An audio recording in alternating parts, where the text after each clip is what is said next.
ಎಲ್ಲ ಅರ್ಥ ಆಗ್ತಾ ಇದೆ. ಇದೆಲ್ಲ ಶ್ರೀನಿವಾಸನಿಗೆ ಕುತಂತ್ರ.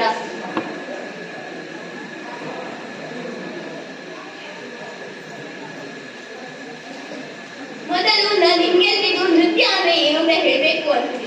ನೃತ್ಯ ಅಂದ್ರೆ ಕೇವಲ ಮುದ್ರೆಗಳನ್ನು ಹಾಕೋದಷ್ಟೇ ಅಲ್ಲ. ನೃತ್ಯ ಅಂದ್ರೆ ಆನಂದ, ಅದೊಂದು ಪ್ರಾರ್ಥನೆ. ನೃತ್ಯ ಭಾವನೆಗಳಿಂದ ತುಂಬಿರುವಂತಹದ್ದು.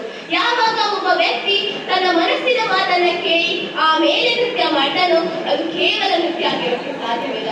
ಯಾಕಂದ್ರೆ ನೃತ್ಯ ಪ್ರೀತಿಯ ರೂಪವನ್ನ ಪಡ್ಕೊಳ್ಳುತ್ತೆ.